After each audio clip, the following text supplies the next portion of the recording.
Welcome to a new edition of the Neon Jazz interview series with jazz pianist and composer Darren Litzie.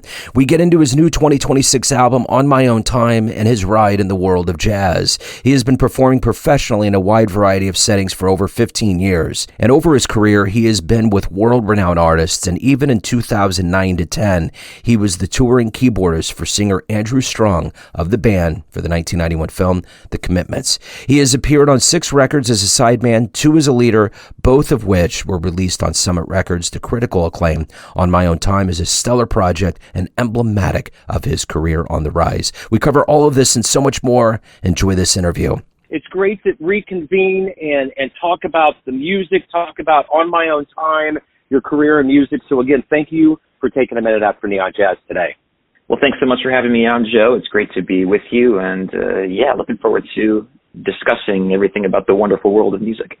Yes, absolutely. And let's begin our journey before we get into On My Own Time, talking about one of the biggest things that changed the landscape in so many ways was the pandemic 6 years ago. As a musician, how did you get through that era, and how has it changed the way that you approach creating music and living now? Sure. So I think there were really 2 things that got me through that very challenging time period. The first one was teaching. I'm very fortunate to have a position at Sacred Heart University in Fairfield, Connecticut, where I've been teaching music for about 13 years now. And I was still able to teach on Zoom through that, piano lessons and classes, which was very fortunate. And the other thing that really got me through it was composing. It's just something told me with those dark days and just being stuck at home for days and weeks on end, I said, let me just sit down at the piano and just immerse myself in writing. And through doing that, the thing that really kind of coerced was the music for my first record that I recorded as a leader back in 2021 and released in 2022 called My Horizon. And it was really just a result of music that I wrote during the pandemic. So I guess I was able to somehow make lemonade out of lemons and made the most of the situation. But definitely I would say I'm very thankful for Zoom during that time period, and also for time that I had to sit down and do some writing. I was very happy with the results of it. Speaking of time, the name of the album, On My Own Time, it's a wonderful recording, and I'm curious, what was your vision? What was your whole approach to this project? Well, thank you so much, Joe. I appreciate that. And so I guess my vision really stems back to my first record, My Horizon. I just got such a rush out of recording that record with that band, and I was determined to use the same bass player and drummer, the great Chris DeAngelis on bass, my longtime friend, and the wonderful John Riley on the drums, who's played with everybody in the jazz world, been the drummer in the Vanguard Jazz Orchestra for years. And a couple of years ago, I started writing music again with the thoughts of doing a second record, and this time I really wanted it to be groove-centric, meaning just sort of have all of these both arrangements and compositions that were very much centered on the groove and not necessarily featuring grooves that you would normally hear in jazz. Of course, there are a couple of straight-ahead swing feels on the record, but there's an original composition on it called If Only I Could Forget, which features just a sort of country or R&B inspired 12/8 rock groove with a backbeat that you wouldn't normally think of as being on a jazz record. There's another original of mine, the title track, that has a Brazilian groove called a baião that I don't hear played in jazz that often. So these are all sort of specific grooves that I enjoy listening to in different situations, and I just wanted to experiment and just see how many different ways can I improvise and still call it jazz, but kind of expand the possibilities of what that vehicle is rhythmically. So what are you hoping the listener gets from this album? Well, I hope first and foremost that the listener enjoys it. I try to have my music be both creative and accessible, which is not always easy, right? When you try to make an artistic statement, naturally you're taking somewhat of a risk, so there's a chance that not everyone will appreciate your risk, but I do try to write both catchy grooves and singable melodies that people will enjoy. And I hope that they see this record as just sort of a snapshot of my style, which is a pianist and composer who's, of course, jazz influenced, but also influenced by other things, classic rock, specifically the Beatles, R&B, all the great music that came out of the 60s and 70s that I grew up on through my parents. And so, yeah, I hope the listener enjoys it and really sees it as sort of a diverse and unique jazz trio record. So take me back to your beginnings. Where were you born and raised? How did the piano and composing, how did all of this become your career today? Sure. So I was born and raised in southern Connecticut, where I'm still based today in New Haven County, and just a little over an hour outside the city. And I started taking piano lessons just as an after-school activity when I was, I think, 7 years old. And when I first started taking lessons, I didn't really have the patience to read music or to learn songs right away. What really drew me to the piano was the idea of just creating. I loved just sitting down at the piano and just playing a couple of notes in one hand, another note in my left hand, and just seeing what sounds I could come up with. And then once I got to, I guess it was middle school, I really discovered jazz, and I realized this is the music for me. This is what I want to do because it's so heavily based on improvising. So I started checking out different jazz records a little bit. I kind of started backwards, I guess you can say, with fusion first, bands like the Weather Report, the Yellow Jackets. Roy Hargrove had a great band in the 90s and 2000s called the RH Factor, sort of a jazz hip-hop fusion band.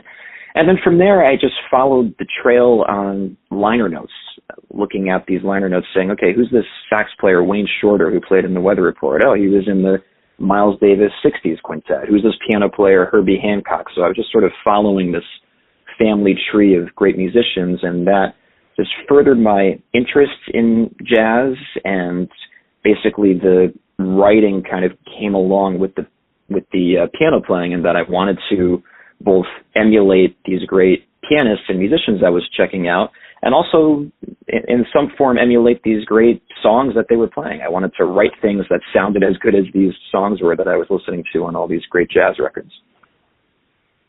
So do you remember the first live jazz show you saw that blew you away? I actually do. It was, I believe the year was 2001. I saw the legendary tenor saxophonist Sonny Rollins at the Litchfield Jazz Festival in Connecticut. And I have a great memory from this concert. I think Sonny at the time was in his early 70s, just absolutely on fire, taking one chorus after another on all of these songs with his band. And of course, I was young, a little bit too young to understand the details of what he was playing. But the thing that I still remember to this day is that the concert was outdoors in this huge tent, and it was just absolutely pouring buckets that night. And the pole in the middle of the tent was starting to sort of waver back and forth slightly. So we're all looking at each other thinking, is this thing going to come down here? But thankfully it held up, and Sonny Rollins just kept on playing, did not skip a beat. You would never have known what the conditions were outside the tent. And it was just such a memorable evening. And I think I was most struck by just his passion and dedication to the music. And I just remember sitting there as a, whatever I was, 11, 12-year-old thinking, this is really cool that someone could just be up there at 70-something years old doing their thing and not be the least bit distracted by this awful weather around us. I had heard other people, at least one other person, tell me that they were at that show and how they were totally awestruck by the rain and how unfazed he was and all of it. So that would be amazing. I mean, it would already be amazing to see him in general, but in that level of circumstance, because that's the thing about Sonny, too. He always wanted to do the live thing. He never was a studio guy. It was always his desire. So I'm curious, seeing him live, and I'm sure it's probably a little different being as young as you were, but the thing about Sonny that strikes me is that I think of any other human being that's been on this planet, that would have at least had some level of acumen akin to Charlie Parker. It would have been him. Some level of like technical ability, lightning fast fingers, just the way that they transmuted chords through the horn. Did you get the feeling when you were watching him that there was a level of him that was kind of in that bird realm? Absolutely. He just had, first of all, this aura of a legend, number one, and definitely as far as his technique, his ideas, it felt so natural sitting there listening to what he was playing. It was like the horn was just kind of his vehicle to just express his true self to the listener. It was just such an amazing experience to hear him do that. And I think the thing that I've always appreciated the most about Sonny Rollins improvising is how motivic it is, where if you listen to his famous solo on Sonny Rollins on his Saxophone Colossus record, it's just so motivic, where he takes a simple little idea and just, repeats it over and over, then inserts a little bebop and goes back to that idea. It's really just a clinic on sort of like saying a lot with a little. And that one solo really, I think, opened my ears as an improviser. So was it always going to be music for you? Was that always going to be the career choice, or were there some other things that could have happened to your life? I would say by the time I got to high school, I pretty much decided music would be my career. I'm also a big sports fan. I love New York sports teams, Yankees, Rangers, Giants. And so I had this brief childhood fantasy where I wanted to be like a baseball announcer or something. I think that kind of fizzled out by the time I got to junior or senior year of high school, because the more I started playing and writing and everything, I just said, this is for me. And I think when you know you love something is when you are doing it for work, but it doesn't feel like work. I mean, when I go play a gig, or even when I'm teaching, most of the time I just kind of sit back and think, I'm getting paid to do this, right? It's just what I love to do. So like I said, by the time I was probably a senior in high school, I just loved music so much that I couldn't really picture myself doing anything else for a career. So you have this dream, this idea of what your life's going to be like as a musician, and then you actually start living the life of a musician. What has been the difference between what you thought this world of creating music for a career was going to be like and actually living that life? That's a great question, Joe. And I think probably the scariest moment of my career as a musician was the moment it began officially when I graduated high school, and I graduated college with my degree in jazz performance. And I woke up the next morning thinking, okay, now what, right? So, every aspiring musician has dreams of playing on the biggest stages, 3-4 nights a week, and fans screaming your name and all that selfish stuff that comes along with those dreams. But I guess over the course of the year or two after I graduated college, I realized that in order to really be comfortable as a musician, you need to piece things together. So through networking and just getting better and better at my craft, I started teaching, playing, composing, doing different things. And I would say that over the course of those couple of years, I really grew to like the variety of being a musician. I think, of course, it's a non-traditional career, right? We don't, or at least most of us don't show up to an office and clock in from 9 to 5. So it's piecing things together, but I really love the fact that every time I play a gig, it's something different. It's often with different people, different settings. Sometimes I'm playing with a singer. Sometimes it's in a big band, whatever it may be. And the teaching is always different. If I teach piano lessons at the college for a full day, no two students are the same. I just last week was working on the same song with two different students, but had to teach it to them in a different way because they both just learn differently. So I would say the variety within the music business is actually very exciting and keeps things interesting for me as a musician and composer and teacher. So, being close to New York, there's something special about all the clubs and the history and the lore, and coming from Kansas City being one of the cradles, and really New York's kind of the all-time cradle of jazz. There's dreams of stages that you can get on and envisioning these things happening. What was the stage that you always wanted to play on, and when you finally did, you had that moment? Did you experience something like that? Sure. So I would say, I don't know if I've had the real career-defining stage moment yet, but one that does come to mind is when I was a little kid. I would frequently take trips into the city with my family just to, see a Broadway show or a jazz show or whatever it may be.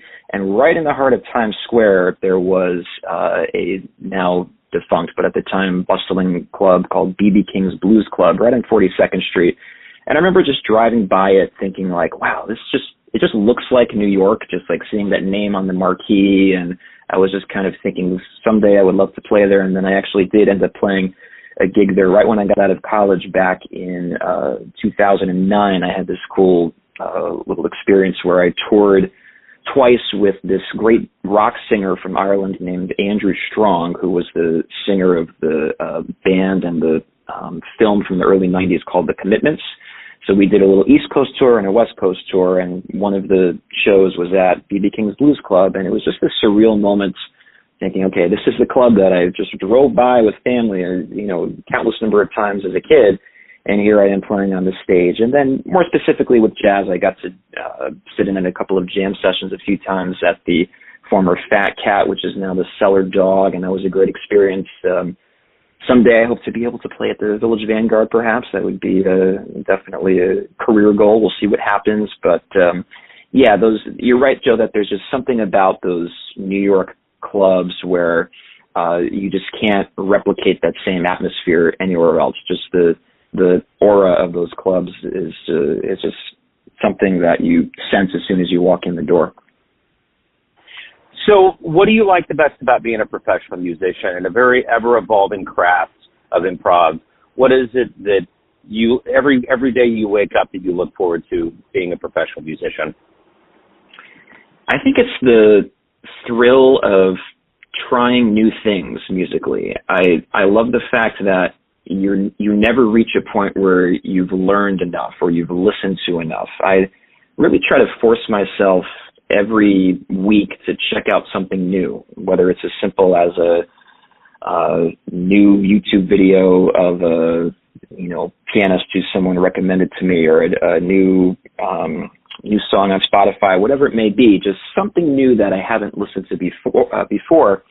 And through doing that, you get inspired. Maybe you hear a musician play the piano in a different way, with a different chordal technique or something. There's always somebody out there doing something different and new. So I think that's one of the biggest things that I love about being an improvising musician, is just the idea of my craft being sort of this book that never closes, where I'm just always open to obtaining new information, new skills, and continuing to hone my craft over time. That's why I've mentioned a couple of times that to me this record is really just a snapshot of where I am right now. And then next time I record again, whenever that may be, 3-4 years down the road, it's probably going to sound different based on my development as a musician and my influences at that time.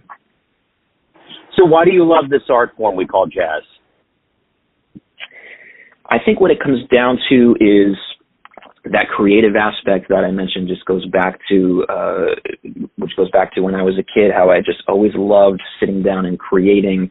I think jazz, more than any other style of music, is a spontaneous style where so much of it is created in the moment, in real time. Going into playing a tune, you have a general roadmap of how it's going to go, but I love when things happen, like when I sort of have, when I'm improvising, an idea of where I want to take my solo, but then the drummer or the bass player will play something different that kind of throws me for a second. But then I say, okay, that's a detour that I'm willing to go on. Let's head that way for a little while. So that is one of the many things that I really love about jazz, is just that pure spontaneity of it, where it's just being created in the moment, in real time, And then the next time we play this same song with the same band, it's probably going to sound completely different. So you've already seen somebody that would be considered a legend that many people would go into a time machine to see, and Sonny Rollins playing in a rainstorm. But if you had your druthers and you could get into a time machine and truly go back in the annals of jazz and see one show anywhere with anyone, where are you going to go? I think I've already got it. That would be Frank Sinatra with the Count Basie Orchestra at the Sands Hotel and Casino in Vegas in, I believe the year was 66.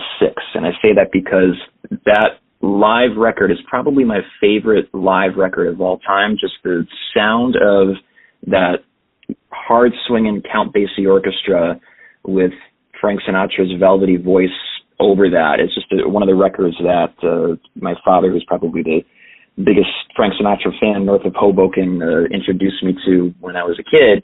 And it's just something about that record that I've always loved, and I would love to go back in time and be able to be there for that show and hear those songs like My Kind of Town and all those other great, great American songbook standards, Come Fly With Me, Fly Me to the Moon, that he did on that record. That would be a real thrill if I had a time machine to be able to go there.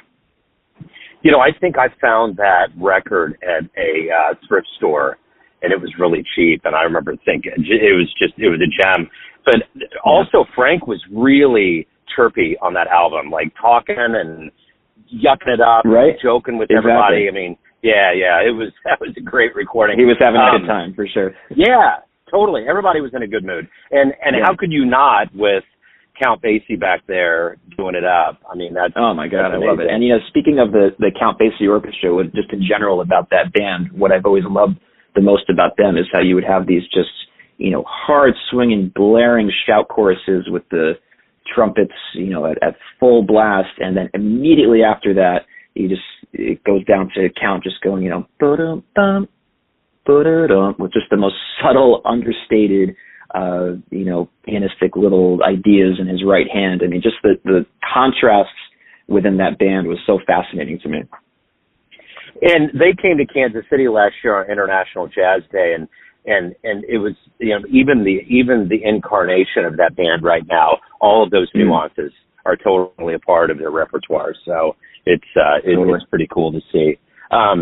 So at the end of the day, everyone has a perception of you: family, friends, fans, everyone on the bandstand with you. But you run the show. What's your perception of you? Who do you think you are?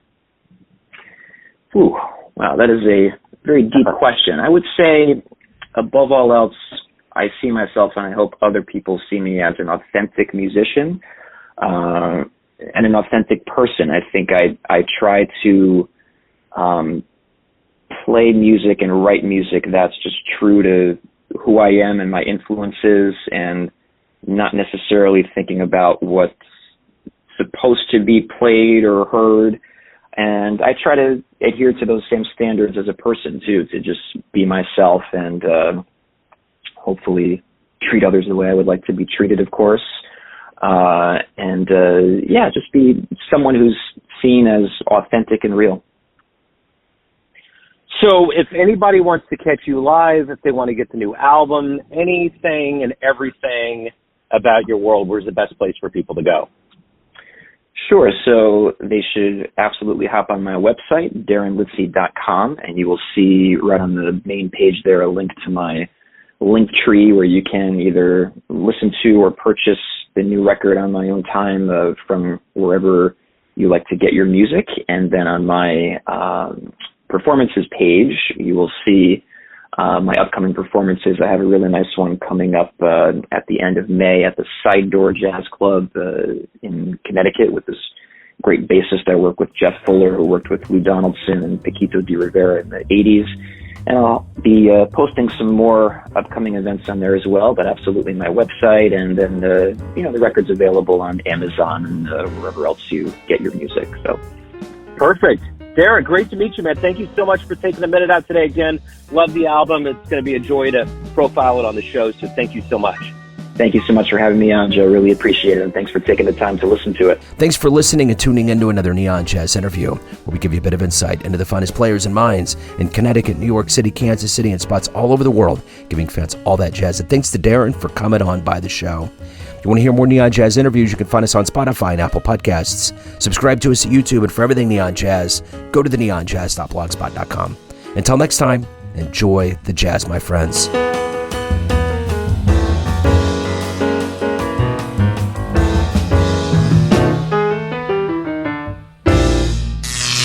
Neon Jazz.